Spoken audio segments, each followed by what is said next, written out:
Two teams, both in the bottom of the ACC. Which one will get that win on Saturday? We will talk about it.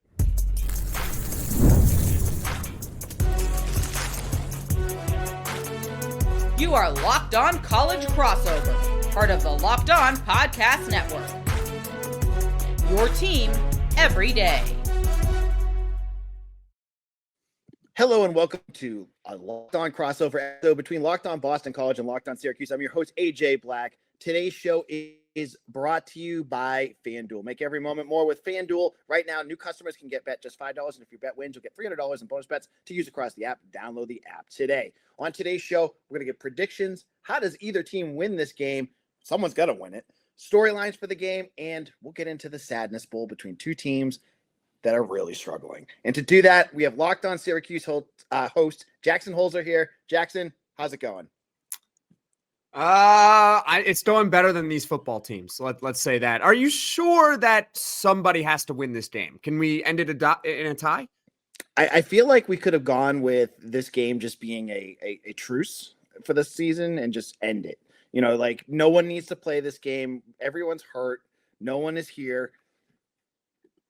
So the game, it's going to be in Syracuse. You've got 1-10 BC versus 3-8 Syracuse. Let's start this off by talking about where Syracuse is at. Steve Angeli goes down. Everything falls apart. How important was he to what you had going on? Obviously, you had that big win against Clemson. You're looking really strong to start the season. Now things are falling apart. Where is Syracuse at without Angeli? Evidently, Steve Angeli was the entire team. He was the only player on the team, and he apparently was the one who was carrying. And they were 3-1, and they were looking like a team that could compete in the ACC this season. And I thought with Ricky Collins, given the fact that he was a 4-star recruit from LSU, who they had gotten in the portal, who was originally going to be the starter for this team before they got Steve Angeli, that Syracuse, yeah, maybe they didn't no longer have the ceiling that they once had with maybe Steve Angeli, but they would at least be able to tread water, perhaps get to 6 wins, get a bowl. Everyone still feels good because you did it with the backup quarterback. But instead, Syracuse relies on its offense. They have done so for the past 2 seasons in the Fran Brown era. They have never been able to build a good defense. And so the offense, all of a sudden, it can't move the ball. It can't pick up first downs. It turns the ball over. Ricky Collins, I don't understand how he became a 4-star recruit to LSU. And I think there's a reason why LSU was fine with letting him go. He struggled mightily. And so Fran Brown, he had a brilliant idea. He had a brilliant solution, AJ. Want to hear it? All right. Go for it. Let me hear it. Let's start a true freshman walk-on lacrosse player at quarterback and see how it goes. That's crazy. Brilliant.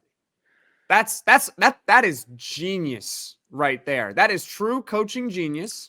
I got to give it to Fran Brown for really thinking outside the box. Now, if you just take away the results of it, you know, you would think it's a brilliant idea. The problem is that when you look at the results, his first start against North Carolina, way to go, Fran. His first start against Bill Belichick, you know, one of the great defensive minds in the history of the game, 4 of 18 for 39 yards. Sits him for a couple of games after that, leads 1 garbage time touchdown against Miami. A garbage time touchdown at the end of the game, decides, you know what, I'm going to go with Joe Filardi again against Notre Dame last week. Yeah, we saw what happened there. 70-7. Yep. He's starting again this week, AJ. Did that surprise you? Because I thought the way that they were doing that with Filardi, that they were either putting him in to feed him to the Lions against Notre Dame so that your other quarterbacks didn't get killed, or so that you could have like Ricky Collins or even, you know, Luke Carney or Rich Byline play this week. But he goes back to Filardi again. That made no sense to me. It made no sense to begin with. It never should have happened. Right. I don't understand why you think it's a good idea to start a walk-on true freshman lacrosse player. I mean, it's like the jokes write themselves. Donnie Freeman is out for basketball. Are we going to call someone up from the men's soccer team to go play power forward now? Like, It makes no sense. With all due respect to Joe Filardi, I mean, he's doing his best. This isn't really about Joe Filardi. It's more about Fran Brown and putting players in a position to succeed. And quite frankly, can Joe Filardi one day be a successful quarterback? Maybe he can. I mean, we see underdog stories before. It's happened. I mean, Baker Mayfield was a walk-on quarterback. It can happen. I'm not sitting here saying Joe Filardi, I'm going to bury him. He has absolutely no chance to be a good football player one day. But walk-on true freshman, in no way, shape, or form should he ever be playing a game, ever, in his freshman year. Right. The full year at least of development. And the fact that Fran Brown can't see that and the fact that Fran Brown continues to stick with him, I don't know what to tell you. Maybe he somehow lights it up this week against BC, but I have my doubts. Hey, you never know with BC's defense. Anything can happen, and they can make anyone look great. But you mentioned something earlier I wanted to get back to. The most surprising thing about Fran Brown and this Syracuse team is the defense, because he came to Syracuse as a defensive mind. This was a guy that was a defensive backs coach for, Georgia, Temple, a whole bunch of other schools. And the fact that Syracuse kind of lost that identity with him and has gone more towards an offensive, more of an offensive power than with the right quarterbacks, obviously. Does this surprise you that Brown has really kind of struggled on the defensive side of the ball? Very much so. Because I think you laid it out perfectly. I mean, he's a former defensive back. He made it to the NFL playing defensive back. He's been coaching defense ever since he arrived in coaching. And all of a sudden, he just can't build a defense. Mm-hmm. And I wonder, is it the scheme? Is it the fact that he's got the wrong defensive coordinator in place, his buddy Elijah Robinson, who, by the way, is going to be back next season? Or is it more of a personnel thing?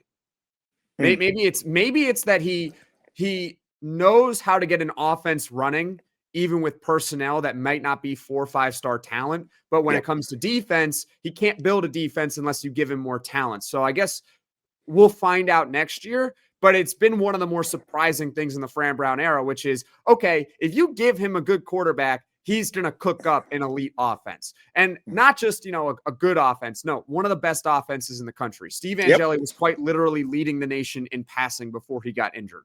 Okay. Kyle McCord last year set every ACC record last year in passing. He was terrific. So he builds elite offenses. It's the defense next year that's going to have to change. They have to get a lot better on the defensive side of the ball. And of course, get your quarterback healthy. Yep. And I heard him say yesterday, too, that he wants to get 2 more quarterbacks in the transfer portal behind him. I'm with him on that. Absolutely. Yep. We learned this year that you can never have enough. Nope. So 3-8, obviously not the direction that Syracuse is going for. I mean, what do you think when you're thinking back at this season? What is like the big takeaway for Syracuse in 2025? I think there are 2 takeaways. Number one, Steve Angeli got hurt.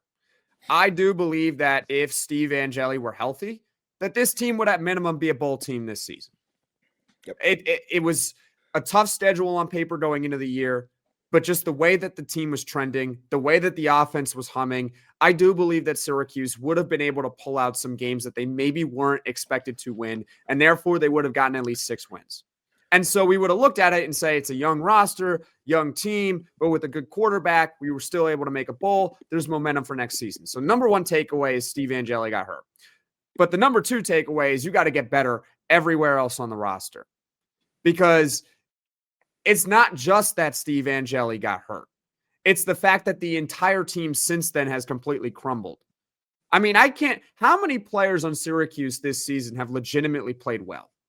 There's maybe only a handful. And that's about it. I mean, you got Demetrius Samuel, the corner, Antoine Delorier, the linebacker. Byron Washington has had his moments as a true freshman offensive lineman. I love him for the future. Thank goodness that he's announced already that he's coming back. But outside of that, whether it's because Steve Angeli got hurt or whatever the case may be, it's their own ability. The entire team has crumbled since his injury. I mean, when you have an elite quarterback like that, that can obviously change the entire direction of a program. And we're going to switch seats here in a minute. I'm going to have Jax after the break. We're going to have Jackson talk to me about Boston College. Speaking of injuries, we'll get into all that in just a moment. The holidays always make a little easier when you already know the perfect gift, and Omaha Steaks makes it almost too simple. Whether you're treating yourself this season or sending something memorable to family and friends, Omaha Steaks delivers handcrafted perfection right to their door. And this week is the best time to jump in because their cyber sale is here and the deals are huge. I got a Omaha Steak box a couple years ago for a Christmas present from one of my family members. My wife and I loved it. It was delicious. The food was high quality. You could not beat this deal. I'm telling you, check it out. Save big on an unforgettable gift with the Omaha Steaks. The steaks are delicious, by the way. Visit omahasteaks.com for 50% off site-wide and an extra 20% off select favorites during their cyber sale. And add an additional $35 off by using promo code COLLEGE at checkout. That's a great deal. Don't want to miss that. omahasteaks.com, promo code COLLEGE. Terms apply. See site for details. Locked On Boston College and Locked On Syracuse here. Thank you to all our everydayers, and I think I'll speak for Jackson and say happy Thanksgiving to all of you. If we have not said it already, I didn't do a show yesterday because I was traveling.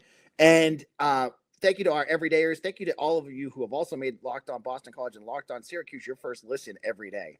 All right, Jackson, you're in the host seat now. You can ask me anything you want about BC. Go ahead.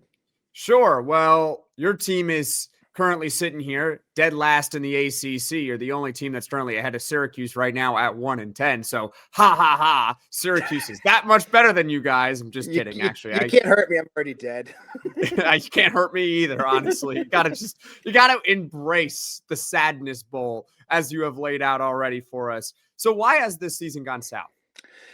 I got to start with it's a cliche, but injuries killed BC, specifically on the defensive side of the ball. You don't want to make an excuse for a team, but when you look at the amount of snaps that BC lost to injury, it's crazy. They lost their 2 starting cornerbacks within the first 3 weeks of the season. So you were down to your 3rd stringer. You lost your starting linebacker in the 3rd week. You lost 3 of your 4 starting defensive tackles. You lost depth everywhere. And as the season has gone on, I mean, you saw the injury report yesterday, or the availability report. It's just gotten worse. So the defensive side of the ball has been a nightmare for BC because last week, and I don't know, he's not on the injury report, so I'm guessing he's playing. Max Tucker, who's going to be a starting cornerback for this game, he's playing with a broken elbow. Fun. You have the starting defensive edge rusher is going to miss this game for BC. Quintavious Hutchins, the only one who could actually get any pass rush going. It's a nightmare. The injuries have been an absolute nightmare. And Bill talked about that this week, about really looking at what happened this year, because he needs to figure out why the injuries were so bad for BC. That's one piece. There's other pieces too. They put Dylan Lonergan out at quarterback. He looked great to start the season. Like, it was a battle like with him and Angeli to start the year off, like who's the best looking ACC new quarterback. But then he fell off a cliff. Lonergan started to struggle. Defenses kind of made adjustments to him, and he just fell. He struggled. Then they ended up putting back in Grayson James, who you guys saw last year. He did nothing. And it's just been kind of a cycling back and forth. Adding in that the offensive line has really taken a step back after losing 3 guys to the NFL draft. They didn't address that at all during the transfer portal, and that has been a bit of an issue. The offense has been hit or miss, though, because they put up 34 points against Georgia Tech and 500-plus yards against them. So they've been able to do it at times. Lonergan, I've heard, was playing hurt through most of the season, too, because literally everyone on this team is hurt. And now he's healthy, so that's a big add. On top of that, I have not been a big fan of, the coaching. I think the offensive game plans, some of these games have been not good, just not good. Defense has been stuck with the injuries. They cannot get a pass rush to save their life. They have 0 pass rush. When they rush 4, BC gets nothing at all. They cannot get anything. So what that forces Tim Lewis to do, their defensive coordinator, is blitz like crazy. And BC, I think, is like 2nd or 3rd in the country in blitzing, because that's what they have to do anything, which then puts all your young guys that you're throwing in there because your team's hurt onto islands where they have to cover good receivers one-on-one. And that's killing them. It's like this cyclical thing on defense where they're just not doing it. So you add all of that together, and then I gotta take a bit of a shot at Bill O'Brien too, because he whiffed hard in the portal. He got Dylan Lonergan, who I think is fine, the punter, because BC's punting was atrocious last year, and that's it. Every other play that they've landed has either been a role player or has done nothing. And so you lose all these players to injuries. All the portal guys, they brought 17 guys in. None of them are doing anything other than the two I mentioned. So add that all together into that creates yourself a nice 1-10 stew. It's funny you mentioned the punter because with Syracuse, I mean, that's our best player. Yep. Our punter is awesome, Jack Stonehouse. He's not a portal addition. He was here last year as well. He was, I think, here the year before that. But yeah, Jack Stonehouse is a great punter, and you guys have a great punter too. So, hey, with these miserable teams, we both have excellent punters, which could come in handy in this game, in the Sadness Bowl, where I have legitimately no idea how it's really going to go in terms of how many points that each team is going to be able to store. So I want to jump in with one quick thing that's actually a connection to Syracuse on the best player for BC, which is their field goal kicker. BC has had no field goal kickers for the last 15 years. It's always been a gigantic issue, whether it was Adazio, Halfley, even last year under O'Brien. Luca Lombardo has been perfect, 14-14 for field goals, plus a couple 50-yard plusers and all his extra points. And he used to be a soccer player at Syracuse. I've actually said before, I don't think on a podcast, but I've said it to my friends that I think more and more teams in football, they need to start looking at soccer players and start converting them to kickers and punters. I mean, do you see how they kick the ball? Do you see how far it goes? Yeah. Do you see how far a soccer goalie can punt a ball? Like, I know it's not the same ball, but can you just see it? Like, you can. It's not that hard of a change, right? Like, it's not. I don't know. I mean, I'm not an expert punter over here. I don't know how to teach punting mechanics. Otherwise, I would be doing that. But I'm not. But the point being is that there's an adjustment that can be made over there. But back to BC, you mentioned Dylan Lonergan as the quarterback. I mean, do you believe in him long term as the guy for BC, or do you think that Boston College is going to make a change this offseason? I think he is the long term answer. I don't have as much faith, I'm sure, as Syracuse does as Angeli. Let me stop you right there with Steve Angeli before. His is more about health. He needs to get healthy. If he's healthy, I think he's the guy. If he's not, that's where Fran Brown's saying we need 2 portal guys. Continue. Sure. So I think Lonergan, when he has a more complete team around him, both on the offense and defensive side, will be fine. Because a lot of games he's going out there, they couldn't run the football at all. They can now, and I think they'll probably run pretty well against Syracuse. But he didn't have a complete offense. It was all just him. I think it was the Michigan State game. He threw like 50, 55 passes. Like, they want much more balance on that. And the offensive line in some of those games, especially like the middle of the season when they were playing Pitt, Clemson, Louisville, Notre Dame, those types of games, he's getting less than 2 seconds to get rid of that football. And this is a first-year starter. I think it's unfair to bash him for that. I think that's more on the offensive line and all that good stuff. I do think he's going to be better. Like, he, again, against Georgia Tech, he's healthy. Offensive line played a lot better. He looked great. He, for the most part, did everything you needed him to do. They still didn't win because the defense can't stop anything. But I thought he looked good. So I don't think they'll go portal. They got 2 freshmen coming in, or 1 freshman coming in, 1 that I suspect will be coming in. And then they got Shaker Rising, who's a true freshman who's played a little bit this year. So I think they'll probably roll with that. They may go for a portal guy, but look, BC doesn't have a huge, war chest to go into the portal. And I would think quarterback is pretty low on their list because they need help everywhere else. Fair enough. What are you looking to see from Boston College in this matchup? Yeah, I mean, offensively, I think, you want to see if they can actually get their offensive game plan going because they did against Georgia Tech. Like, they've played so many good defenses that just kill them. And no offense to Syracuse, they don't have a good defense. So this should be a game where you could get Turbo Richard going or Jordan McDonald and be able to pass and move the ball. If they can score points, that's a positive. That's what we're looking for. Defensively, again, you're not playing an elite quarterback. I'll tell you what my horror story is. I said it on my show. I know that they have already said Filardi's going to be the starter. I'm waiting for him to go 0 for 6 to start the game. They're going to put, how do you say his name? Bylan? Is it Bylan? Rich Bellin, I think. Bellin. He's going to come in and throw for 300 plus yards. I said that on my prediction show because the way this season has gone. I would be thrilled. if he were to do that, I would go on the post-game show and be like, where has this been all year? Why wasn't he the backup quarterback? Yeah. I mean, I don't think it's going to happen. I'll be honest with you. I mean, if you're losing your job to a walk-on lacrosse player, I don't I don't have much faith that he is any better. Right. What does that say about Syracuse's quarterback room right now? True. Well, I mean, Bellin was the Gatorade Player of the Year for New York, I think, last year, wasn't he? I think I remember seeing that. So, like, I don't know. I've seen enough with this defense to never expect good things. It's okay. It's okay, AJ. It's okay. It's okay. It's been like that all year. So I'm expecting, I expect the unexpected with Syracuse. I think that their offense is going to find something, and they're going to be able to hammer BC with it because every team has been able to do that this year so far. I couldn't disagree with you anymore about Syracuse's offense. I don't know. Have you seen the Syracuse offense at this point? I know. I watched it last week, and I go, I know this is going to somehow turn around. I don't think they scored 20 since the Steve Angeli injury. I don't think they have. My co-host or my special host that I have like twice a week did the research and found out that since Angeli's injury, Syracuse has scored 19 total points in the first half. That's 19 more than I thought. So yeah, it's been bad. I get that.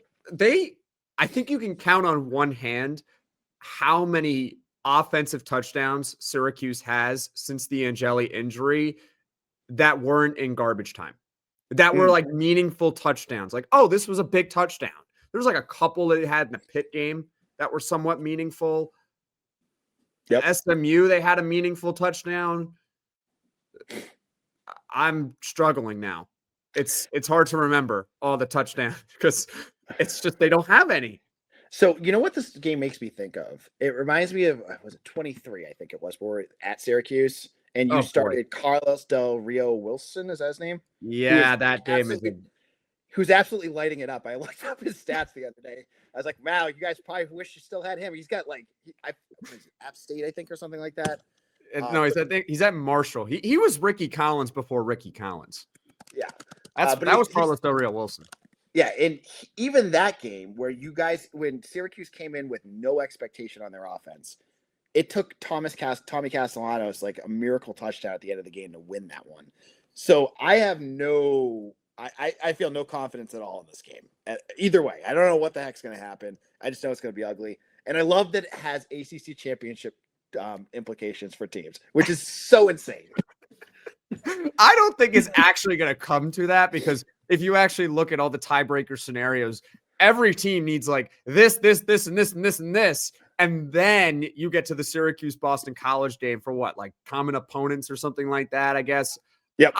I don't know exactly how it works. But yes, it could come down to Syracuse and Boston College to determine who gets to play in Charlotte next week, which would be such an ACC thing for the year of 2025. And speaking of ending this discussion, we'll be back in just a moment to give our predictions. Both Jackson and I will tell you who we think is going to win. I'll tell you why in just a moment. The NBA is back, and there's no better place to get in on the action than FanDuel, the official sports betting partner of the NBA. Even if you missed the start of the game or want to ride the hot hand, FanDuel has live bets on everything from who will score next to fourth quarter comebacks. Plus, you can even combine your live bets into a same-game parlay for a shot at an even bigger payout. If you listen to my show, you know that I'm a big fan of the parlays. For basketball, you could go with Jaylen Brown points, the Celtics to cover, and you could add rebounding for Sam Hauser if you wanted to. Put that together. And what I love about FanDuel is they have profit boosts. They have all sorts of no sweat bets and different things that you can find every day if you're on the app. So check out FanDuel right now. It keeps the game exciting, especially when your team's making that late push. Right now, FanDuel is giving new customers $300 in bonus bets when your first $5 bet wins. So head to FanDuel.com to sign up and play your game with FanDuel, the official sports betting partner of the NBA. Locked on Boston College and Locked on Syracuse here with a special crossover episode, our post-Thanksgiving, end of the season. Hallelujah, Syracuse and BC season is over episode of Locked on BC and Locked on Syracuse. Now it's time for predictions. BC is a 3.5-point favorite on FanDuel right now, at least last I checked. What are you predicting for this game, Jackson, other than pain? Well, there's going to be a lot of pain. So I told you off air that when I give you my prediction, fair warning, I'm not trying to reverse jinx this. Okay. I'm really not. So, Boston College fans, I'm not trying to sit here and sound smart or anything like that. Like, I'm just predicting this, so it goes sideways and we can laugh at you. No, like, I'm doing this based on what we have seen from Syracuse this entire year since the Steve Angeli injury. So, with that being said, my prediction for this game, Boston College will win 31-13. What about you? So my co-host Mitch Wolf has one almost identical to you. So you're right there. I'm insane. I'm going to tell you right now that my decision is because I've been burned so bad by BC all season long, where games where I picked BC to get crushed, like I picked them to lose to Notre Dame, basically almost the same score that Syracuse lost to them. You picked them to lose 70-7? It's like 6. I think I picked because I thought they would go for style points. 63-10, I think, is what I picked them to lose. And what happens? BC's like tied with them in the third quarter. I don't know. With this team, I have no idea. I look on paper and I think, okay, offensively, BC probably has an edge here. They should be able to score points. That should be a positive for them. Again, that defense gives me the shakes. I don't know what they're going to do. So I'm picking an insane score. And I don't know why I'm going down this road. I do have BC winning. I'm going to have them winning this game 38. I have Syracuse scoring 30 points. No way. You're done. They are scoring 30? Yeah. 30 points? Why? Are you 30 points? I'm going to read you. Okay. I actually charted it. How many meaningful offensive touchdowns this Syracuse offense has since the Steve Angeli. You ready? Yes, I'm go for it. Okay. They had one against SMU. One meaningful touchdown. The whole game? That's it. Unless you want to count the touchdown that made it 31-18 with 5:20 left. You counting that one or no? Nah. That's one meaningful touchdown against SMU. Yep.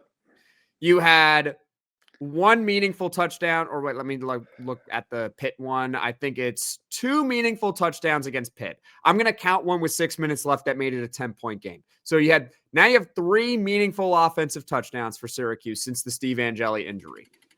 Georgia Tech, let's look at it right now. They had one meaningful touchdown. So you have four. North Carolina, they had a defensive touchdown. Miami was a garbage, and Notre Dame was garbage. Four meaningful offensive touchdowns since the Steve Angeli injury. I told you you can count on a handful. Four. All right. The fact that I'm picking them to get 13 points is a minor miracle here. All right. So I'm being crazy. I told you that. I'm being fast and loose with this. The 38 from Boston College would not surprise me, because here's the thing with Boston College. To your point, they are kind of unpredictable because, to their credit, this is why I have said Syracuse is really the worst team in the ACC and not Boston College. Boston College has been competitive in games. Boston College has had chances, and I know you know this, but Boston College has had chances to win games, and for whatever reason, they have not won games. Right. But at least it's been a watchable product, and it just sucks that they can't come out and finish victorious. games. Yeah. With Syracuse, it's every game has essentially followed the same script. They can do absolutely nothing on offense because their quarterback play, it's like if me and you started playing quarterback out there. How do you think it would go? Not very well. Well, that's basically Syracuse's offense right now. And their defense can't stop a nosebleed. So they end up getting annihilated. They have barely been in any of their games since the Steve Angeli. They were sort of in it against Pitt. They were actually leading at the half against North Carolina in a fluky way. That's about it. They're getting crushed in these games. So Boston College, what does it say about a Syracuse team that's at home against a one-win team and they're still underdogs? Yeah, I see that point too. I think there's the rational part of my brain that says BC should probably win this easily, but I can't get those words out of my mouth. I understand it. I get it. I get it. It's a one-win. It's a one-win Boston College team. How could you think that this is going to be an easy game? But Syracuse is that bad. I said this last week. I don't think Syracuse right now would go 500 in the Sun Belt Conference. I don't think they would. I would think they would go under 500. I think they would lose a lot of games in there because they can't do anything. What are they good at right now? Right. Yeah, I mean, I think BC's kind of in the same spot because, I mean, BC lost to UConn at home. That was awfully, that was a tough one. But yeah. All right, Jackson, let's head out of here. Where can people find you? Sure. My personal Twitter at JacksonH_52. Locked on Syracuse Twitter at LO_Syracuse. We're also on all social media platforms, Instagram, Twitter, Facebook, TikTok, all that fun stuff. And you can follow me at AJBlack247 on Twitter. And I'm, again, just like Jackson, I'm on everything from Threads to Instagram to Facebook. You can find me. Just look up either Eagle Insider, AJ Black, or Locked On BC. You can find me there. Go check me out over at Eagle Insider for written work. We have all sorts of stuff up on recruiting and the end of the season and all sorts of good stuff. It's going to be crazy over at Eagle Insider, I'm sure, with coaching changes and portal crap and all that good stuff coming up soon. So for Jackson, this is AJ. Thank you all for making us your first listen, and we'll see you again soon for another episode of Locked On Boston College and Locked On Syracuse, your team every day.